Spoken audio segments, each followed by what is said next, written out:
نبی پاک صلی اللہ علیہ وسلم مدینے جب تشریف لائے، کل میں نے سہون یہ کہا تھا حضرت فاطمہ زہرا رضی اللہ تعالیٰ عنہا کی شادی حالانکہ وہ بدر کے بعد ہوئی اور دوسری ہجری میں ہوئی، اور حضرت مولا کائنات علی مرتضیٰ رضی اللہ تعالیٰ عنہ کے ساتھ جو نکاح ہوا مسجد نبوی میں نہایت سادگی کے ساتھ نکاح ہوا۔ ایک صحابی ہیں، انہوں نے اپنا مکان تحفے میں دیا کہ رسول اللہ کی لخت جگر ان کے داماد یہ رہیں۔ وہ مکان کہاں دیا گیا تھا؟ یہ جو سریہ عبداللہ بن جہش ہے، جنگ بدر کی ایک وجہ یہ بھی ہے، 12 لوگ یہ صحابہ وہاں تھے۔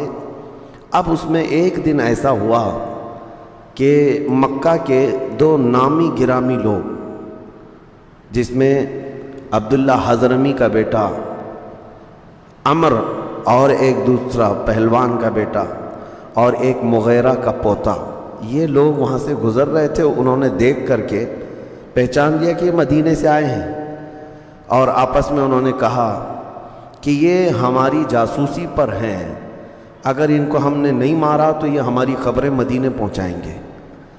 تو وہ لوگ سامنے آئے۔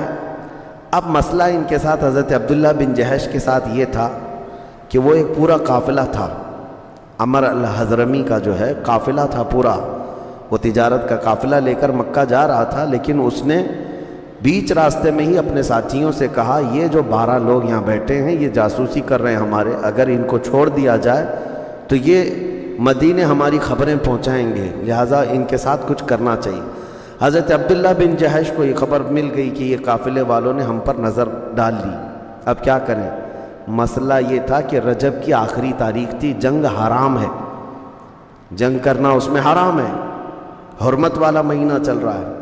تو حضرت عبداللہ بن جہش نے ساتھیوں سے مشورہ کیا، 2 میں سے ایک آپشن ہے ہمارے پاس، اگر ہم نے لڑائی نہیں کی تو یہ ہم سب کو گرفتار کر کے مکہ لے جائیں گے، ہم 12 لوگوں کو قیدی بنا کر کے مار ڈالیں گے، یا اگر ہم جنگ کرتے ہیں تو رجب کے مہینے میں جنگ کرنے کا گناہ اٹھانا پڑے گا، 2 میں سے ایک ہے۔ پھر اس بات پر اتفاق ہو گیا نہیں، جان بچانا فرض ہے، ہم لڑیں گے اور اپنی جان بچائیں گے اور حرمت والے مہینے کا جو کفارہ ہوگا وہ ادا کریں گے اور بارگاہ مصطفیٰ میں اس مسئلے کو رکھیں گے۔ تو انہوں نے پیغام آنے کا انتظار نہیں کیا اور اس قافلے کے ساتھ لڑ پڑے جو تجارت کا قافلہ آیا تھا۔ تو یہ 12 مجاہدین جو صحابہ تھے اس پورے تجارتی قافلے میں جتنے تھے جو لڑنے کے لیے کھڑے ہو چکے تھے، ایسی لڑائی کی کہ ان سب کو مار ڈالا۔ عمر الحضرمی، مغیرہ کا پوتا، سب کے سب موت کے گھاٹ اتر گئے، اور یہ پہلی جنگ ہے جس میں موت ہوئی، یعنی اس سے پہلے تیر بازی ہوئی، تلواریں ہوئی، لیکن جنگیں نہیں ہوئی تھیں باضابطہ۔ یہ سریہ عبداللہ بن جہش جس میں 3 لوگ مارے گئے تھے، بڑے بڑے جو ہیں وہ کفار کے نامی گرامی لوگوں کے بیٹے تھے، اور اس کے بعد حضرت عبداللہ بن جہش کے ہاتھ میں یہ مال غنیمت بھی آیا اور سب لے کر کے مدینے آ گئے۔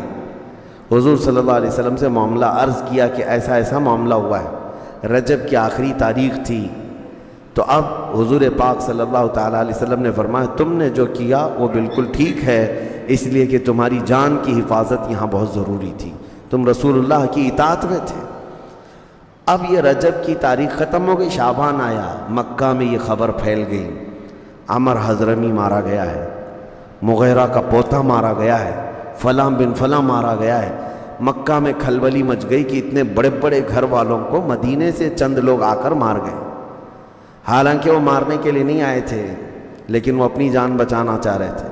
یہ مکہ کا جو قافلہ تجارت کا تھا یہ خود زبردستی اترے مقام نخلا میں، اور رسول اللہ کے یہ 12 صحابہ کو مارنا چاہتے تھے لیکن خود مر گئے۔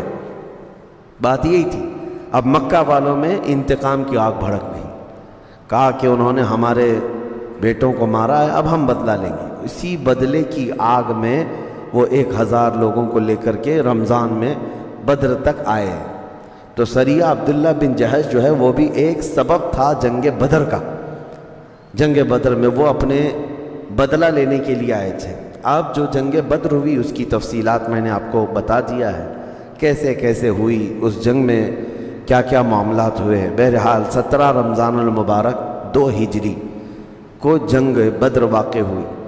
اس میں نبی پاک صلی اللہ تعالیٰ علیہ وسلم کا ایک عظیم درس ملتا ہے. میں آپ کو بتاؤں، 2 صحابہ جو جنگ بدر میں شریک نہیں تھے، مدینے سے آئے نہیں تھے، ایک حضرت حذیفہ اور ایک دوسرے صحابی ہیں. یہ کہیں دوسری جگہ سے آ رہے تھے بدر میں جانے کے لیے. بیچ راستے میں کافروں کی ایک جماعت نے ان کو پکڑ لیا. وہ بھی بڑے بڑے لوگ تھے، کفار. یہ دونوں صحابہ کو پکڑ لیا اور کہا کہاں جا رہے ہو؟ یقیناً تم محمد صلی اللہ علیہ وسلم اور ان کے ساتھیوں کی مدد کرنے کے لیے بدر میں جا رہے ہو، جنگ میں. حضرت حذیفہ اور ان کے جو ساتھی تھے، ظاہر سی بات ہے جا تو وہاں رہے تھے. انہوں نے کہا ہم جا تو رہے ہیں. تو ان کافروں نے کہا کہ اسی شرط پر تم کو چھوڑا جا سکتا ہے کہ تم جنگ میں ان کی مدد کے لیے نہیں جاؤ گے، ورنہ ہم یہاں تمہیں مار ڈالیں گے. تو انہوں نے وعدہ کر لیا. حضرت حذیفہ نے وعدہ کر لیا کہ ٹھیک ہے، میں وعدہ کرتا ہوں کہ وہاں بدر میں مدد کے لیے نہیں جاؤں گا. ان کی جان چھوڑ دی گئی. بدر کے میدان میں جب صف آرائی ہو رہی تھی، عین لڑائی کے وقت یہ دونوں صحابہ میدان بدر میں آ گئے. لیکن رسول کریم صلی اللہ تعالیٰ علیہ وسلم سے انہوں نے آ کر عرض کیا، کافروں کی ایک جماعت نے ہمیں گرفتار کیا اور زور زبردستی ہم کو وعدہ لیا کہ تم اگر مدد کے لیے جاؤ گے تو ہم تمہیں مار ڈالیں گے یہیں پر، یا وعدہ کرو کہ اگر ان کی مدد کے لیے نہیں جا رہے ہو تو ہم تمہاری جان چھوڑ دیں گے. نبی پاک صلی اللہ تعالیٰ علیہ وسلم نے جیسے یہ سنا، صفوں سے ان دونوں صحابہ کو الگ کر دیا اور فرمایا ہم عہد کے پابند لوگ ہیں، چاہے دنیا میں کسی سے بھی عہد کیا جائے اس کو پورا کرنا محمد عربی کے غلاموں کا کام ہے. دنیا میں کون ہے آج جو جنگ کے میدان میں سے حضور صلی اللہ علیہ وسلم نے دونوں صحابہ کو الگ کر دیا، کہا جن سے وعدہ کیا ہے اگرچہ وہ کفار کی جماعت ہے لیکن ہم عہد و پیمان والے لوگ ہیں. تو ان دونوں کو جنگ بدر میں شریک ہونے نہیں دیا حضور پاک صلی اللہ علیہ وسلم نے آخری تک کہ تم نے جو وعدہ کیا اس کو برقرار رکھو. جنگ بدر کے اور بھی بہت سارے اہم پیغامات ہیں. جب یہ ختم ہو گئی تو واپس جب بدر کے لوگوں کو لے کر حضور صلی اللہ تعالیٰ علیہ وسلم تشریف لا رہے تھے مدینے کی طرف، 3 دن تک بدر کے میدان میں آپ نے قیام فرمایا اور وادی صفرا ایک جگہ ہے وہاں پر مال غنیمت سب کو تقسیم کیا. اب جو 70 قیدی آئے تھے ان کو فدیہ لے کر کے حضور آزاد کر رہے تھے. کسی سے 4000 درہم فدیہ دیں اور آزاد ہو جائیں. اس میں جو لوگ فدیہ دینے کی طاقت نہیں رکھتے تھے ان کے لیے دوسرا آپشن تھا کہ وہ انصار کے 10 بچوں کو لکھنا سکھا دیں یا کوئی ہنر جانتے ہیں تو سکھا دیں اور آزاد ہو جائیں. یہ جنگ بدر کے قیدیوں کے ساتھ میرے آقا صلی اللہ علیہ وسلم کا سلوک تھا. اور اس کے بعد اس میں ہی حضرت عباس جو حضور کے چاچا ہے، وہ ایمان لائے ہوئے نہیں تھے لیکن کافروں کی طرف سے لڑنے آئے تھے اور قیدیوں میں آ گئے.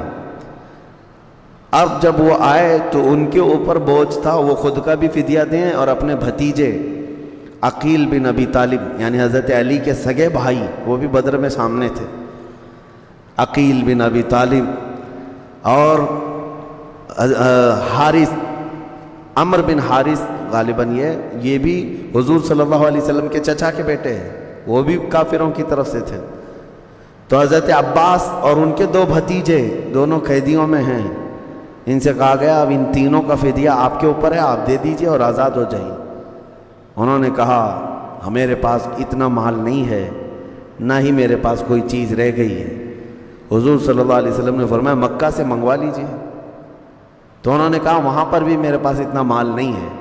نبی پاک صلی اللہ علیہ وسلم نے فرمایا چچا آنے کے وقت اپنی بیوی ام الفضل کو جو سونے کے سکے دے کر آئے تھے وہ منگوا لو، جو آپ نے محفوظ رکھنے کے لیے کہا تھا. حضرت عباس اس وقت کیا کہتے ہیں، قسم اس رب ذوالجلال کی جس نے آپ کو حق کے ساتھ نبی بنا کر بھیجا ہے، یہ راز میرے اور میری بیوی کے علاوہ کوئی نہیں جانتا تھا، اور کوئی غیب کیا تم سے نہاں ہو بھلا، یہ میرے مصطفیٰ کا علم تھا. حضرت عباس نے تینوں کا فدیہ ادا کیا اور اس کے بعد پھر مسلمان بھی ہو گئے. اسی میں یہ جنگ کی جو اگر عجائبات بتاؤں تو بہت طویل ہے کہ یہ جنگ دنیا کی ایسی جنگ ہے جس میں آمنے سامنے لوگوں کا بڑا امتحان تھا. ادھر ماموں ہے سامنے بھانجا ہے، ادھر چاچا ہے سامنے بھتیجا ہے، ادھر بھائی ادھر بھائی، ادھر باپ ادھر بیٹا، پورے کے پورے رشتے ہیں۔ حضرت ابوبکر ادھر ہیں، بیٹا ادھر ہے، حضرت عمر ادھر ہیں، ماموں ادھر ہے۔ حضرت عمر رضی اللہ تعالیٰ عنہ کا سگا ماموں ہے ابو جہل، ایک دو نہیں، خود رسول کریم صلی اللہ علیہ وسلم کے داماد ابو العاص حضرت زینب کے شوہر جنگ بدر کے کافروں میں ہے۔ حضور صلی اللہ علیہ وسلم کی بڑی بیٹی حضرت زینب جن کے نکاح میں تھے ابو العاص، وہ ایمان لائے نہیں تھے کیونکہ ان کا نکاح ہجرت سے پہلے ہی مکہ میں ہو گیا، اور حضرت زینب تو اسی وقت ایمان لائی تھیں جب حضور نے اعلان فرمایا۔ ابو العاص نے کیا کیا؟ ایمان بھی نہیں لائے اور اپنی بیوی کو چھوڑا بھی نہیں، حالانکہ حضور کی دو بیٹیاں حضرت رقیہ اور حضرت ام کلثوم، یہ دونوں جو ہیں پہلے حضرت عثمان کے نکاح میں نہیں تھی، عتبہ اور شیبہ کے نکاح میں تھی، اور ان دونوں نے حضور کے اعلان نبوت کے بعد دونوں کو اپنی بیویوں کو طلاق دے دیا، حضور کی بیٹیوں کو، اور جب وہ طلاق ہو کر گھر میں آئیں تو حضرت عثمان غنی نے حضرت رقیہ سے نکاح کیا تھا، اور پھر ان کے انتقال کے بعد حضرت ام کلثوم سے نکاح کیا۔ تو کفار میں اس وقت ابو العاص بھی آئے۔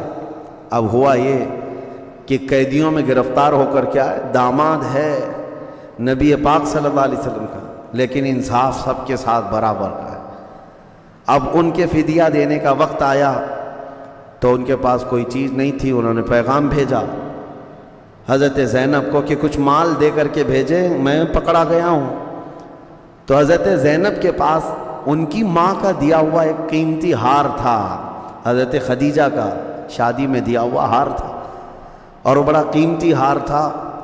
انہوں نے وہ ہار بھیجوایا اپنے شوہر کے آزادی کے لیے۔ جب ابو العاص وہ ہار لے کر کے آئے، نبی پاک صلی اللہ علیہ وسلم دیکھتے ہی حضور کی آنکھوں میں آنسو آ گئے کہ یہ میری شریک حیات خدیجۃ الکبریٰ کا یہ ہار ہے جو اپنی بیٹی کو دیا تھا۔ اور اس کے بعد صحابہ کرام کو بلاتے ہیں اور پوچھتے ہیں کیا تمہارا مشورہ ہے اس بارے میں کہ یہ میری عزیز ترین زوجہ خدیجہ کا ہار ہے جو اس نے اپنی بیٹی کو نکاح میں دیا تھا، اگر تم چاہو تو میں اپنی بیٹی کو یہ ہار واپس کروں، یہ نہیں کہ میں جو چاہوں کر لوں۔ یہاں پر صحابہ کرام سے مشورہ لینا، حضور اس کے محتاج نہیں تھے، لیکن انصاف کا ترازو قائم کرنا تھا۔ سارے صحابہ نے کہا یا رسول اللہ صلی اللہ علیہ وسلم، ہماری ساری خواہشیں آپ کی خواہش پر قربان ہیں، آپ کی رضا پر قربان ہیں۔ حضور نے ابو العاص کو وہ ہار واپس کیا اور آزاد بھی کیا، وہ گئے مکہ واپس۔ اور اس کے بعد ہوا یہ کہ ابھی بھی ایمان لائے نہیں تھے، لیکن ایک بار مکہ سے تجارت کے لیے کہیں ملک شام گئے اور واپسی میں آ رہے تھے، پھر ایک جگہ مٹ بھیڑ ہو گئی صحابہ کے ساتھ، کیونکہ وہ ایسا قافلہ تھا جو دشمن قافلہ تھا اور صحابہ سے لڑ رہا تھا مدینے کے باہر، اس میں پھر ابو العاص سامنے ہے۔ ہوا یہ کہ دوبارہ وہ ہار گئے، وہ قافلہ بھی جو ہے صحابہ کے ہاتھ میں آ گیا، پھر گرفتار کر کے مدینے لے کر آئے، داماد دوسری بار گرفتار ہو کر مدینے آئے۔ اب جب یہاں تھے، نبی پاک صلی اللہ تعالیٰ علیہ وسلم نے پھر دیکھا، مجبور ہو کر کے آئے، اور اس کے بعد عہد و پیمان ہوا، ایگریمنٹ ہوا ان کے اور ان کے درمیان۔ نبی پاک صلی اللہ تعالیٰ علیہ وسلم نے صحابہ سے کہا تم اگر چاہو تو ان کو قافلے سمیت واپس کر دو مکہ۔ حضور کی نگاہیں بہتر جانتی تھیں، صحابہ نے وہ پورا قافلہ ابو العاص کے حوالے کر دیا، وہ صحیح سلامت مکہ آ کر کے جس کا نفع تھا، جس کا تجارت میں نفع تھا، سب کا حصہ دے دیا، اور اس کے بعد خانہ کعبہ کے پاس آ کر کے بلند اعلان سے کہا کہ لوگوں گواہ ہو جاؤ میں اسلام قبول کرتا ہوں، اس لیے کہ میں نے محمد عربی صلی اللہ علیہ وسلم سے زیادہ اس روئے زمین پر انصاف کرنے والا کسی کو نہیں دیکھا، اور میں اسلام بہت پہلے ہی لاتا، لیکن لوگ مجھے یہ طعنہ نہ دے دیں کہ مکہ سے مال لے کر چلا گیا مدینے اور مال نفع کمایا اور ہم سب کا مال دینا پڑے گا، اس لیے اس نے اسلام قبول کر لیا۔ لوگ میرے اسلام پر یہ طعنہ نہ ماریں کہ میں نے نفع کے لیے، ان کے مال لوٹنے کے لیے اسلام قبول کیا، اس لیے صحیح سلامت قافلہ واپس لایا اور سب کا سامان دیا، اب میں اسلام قبول کرتا ہوں۔ اس کے بعد پھر اپنی زوجہ حضرت سیدہ زینب رضی اللہ تعالیٰ عنہ کو لے کر خود مدینہ طیبہ ہجرت کر کے آ گئے۔ یہ دوسری ہجری کا ہے۔ اب جو بدر کے انجام تھے اس میں ابو جہل مارا گیا، بڑے بڑے کافر مارے گئے۔ اب جب نبی پاک صلی اللہ علیہ وسلم واپس تشریف لا رہے تھے، مکہ کی حالت ایسی تھی کہ کسی کو رونے کی اجازت نہیں تھی، کہ بدر میں جو لوگ مرے ہیں ان کے غم میں کسی کو رونے کی اجازت نہیں تھی۔ اس کو برا سمجھتے تھے لوگ کہ ہار گئے اور اس کے بعد پھر اپنے بیٹوں کے اور اپنے بھائیوں کے موت پر رو رہے ہیں، کسی کو رونے کی اجازت نہیں تھی، ایسے حالات تھے۔ اور اس جنگ میں ابو لہب نہیں آیا تھا جو پکا گستاخ ہے، وہ آیا نہیں تھا، لیکن اس نے بدر کے حالات اتنے سنے کہ بیمار ہو گیا، کہ ایسے مارا ہے، ایسے مارا ہے، ویسے مارا ہے۔ وہ سن کر کے بیچارہ بیمار ہو گیا کہ ہمارے مکہ کے لوگ ایسے مارے گئے بدر میں، اور جس کو کہتے ہیں بہت زیادہ صدمہ لے لیا، اور اس کے بعد بیماری ایسی لگ گئی کہ بدن میں چیچک پڑ گئے۔ اور چیچک کی بیماری کو عرب لوگ بہت منحوس بیماری سمجھتے تھے، اور اسی بیماری میں ابو لہب کی موت ہو گئی۔ اور موت ہونے کے بعد وہاں پر اپشگن سمجھا جاتا تھا، چیچک میں مرا ہوا آدمی جو ہے اس کو یہ سمجھا جاتا تھا کہ اس کے ذریعے سے اب سب کو بیماری پھیلے گی۔ آج ہمارے ہاں بھی بیچارے جو ہندو لوگ ہیں وہ بہت ساری ایسی موتوں کو ہاتھ بھی نہیں لگاتے۔ بیچارے کورونا میں کتنے تو باپ ایسے چلے گئے، ان کا بیٹا کوئی پکڑنے بھی نہیں آیا۔ اسلام میں یہ نہیں ہے میرے عزیزوں، چاہے وہ کسی بھی طرح کی موت میں مرے۔ الحمدللہ میں نے دیکھا ہے، میرے ایک ساتھی ہیں، میرے سے جونیئر ہیں اگرچہ، وہ انگلینڈ میں رہتے ہیں، لیکن تقریباً 200 سے زیادہ باڈی ایسی جو کرونا میں ختم ہو چکے تھے، ان کو اپنے ہاتھوں سے نہلایا بھی ہے، کفنایا بھی ہے اور دفنایا بھی ہے۔ حافظ قرآن ہیں، یہ اور بات ہے کہ لندن میں رہتے ہیں جو بھی ہیں، لیکن اسلام ساتھ میں ہے، جس کی وجہ سے اسلام نے یہ ہمیں درس دیا ہے کہ اپنی میتوں کا احترام کرو۔ اپنی میت، کیا ہمارے ہاں ایکسیڈنٹ ہو کر کے پھٹ جاتے ہیں ان کو نہیں غسل دیا جاتا؟ کیا ہمارے ہاں کئی جل کر کے انتقال کر جاتے ہیں ان کو بھی غسل دیا جاتا ہے؟ طریقے ہیں، لیکن چھوت چھات اسلام میں نہیں ہے۔ ابو لہب تو مر گیا، لیکن 3 دن تک اس کے بیٹوں نے ہاتھ نہیں لگایا، اور اس کے بعد ہوا یہ کہ کیا کریں، لوگوں کی باتیں سننے کے ڈر سے اس کے بیٹوں نے لاش کو کپڑے میں باندھ کر کے اٹھایا اور ایک گڑھے میں لے جا کر ڈال دیا، اور ایسے ڈالا کہ مٹی ڈھانکنے کی بھی ان کے پاس فرصت نہیں تھی۔ روایت ہے کہ جب سب لوگوں کو پتہ چلا کہ کھلے گڑھے میں ابو لہب کی لاش ہے، تو لوگ سب جگہ سے آئے کہ اس کی نحوست پورے مکہ میں نہ آئے، بڑے بڑے پتھر سب ہاتھوں میں لائے اور اتنے پتھر اس پہ ڈالے کہ وہ قبر بھر گئی۔ یہ انجام ہے اس گستاخ کا جس نے سب سے پہلے میرے آقا کو گالی دی تھی، تباً لک یا محمد، اے محمد تمہارے ہاتھ ٹوٹ جائیں، تمہارا ہاتھ برباد ہو، نعوذ باللہ۔ اس کی مذمت میں اللہ نے قرآن کی پورے سورہ اتاری، تبت یدا ابی لہب و تب، ابو لہب کے دونوں ہاتھ برباد ہو جائیں۔ اللہ کریم نے اس گستاخ رسول کا جواب دیا، اور آج تک ہم تلاوت کرتے ہیں۔ یہ بھی دوسری ہجری میں مرا ابو لہب مکہ میں۔ اس کے بعد جو بدر کے بعد کے جو حالات ہیں، نبی پاک صلی اللہ علیہ وسلم مدینے جب تشریف لائے، کل میں نے سہون یہ کہا تھا حضرت فاطمہ الزہرا رضی اللہ تعالیٰ عنہ کی شادی، حالانکہ وہ بدر کے بعد ہوئی اور دوسری ہجری میں ہوئی، اور حضرت مولا کائنات علی مرتضیٰ رضی اللہ تعالیٰ عنہ کے ساتھ جو نکاح ہوا مسجد نبوی میں، نہایت سادگی کے ساتھ نکاح ہوا۔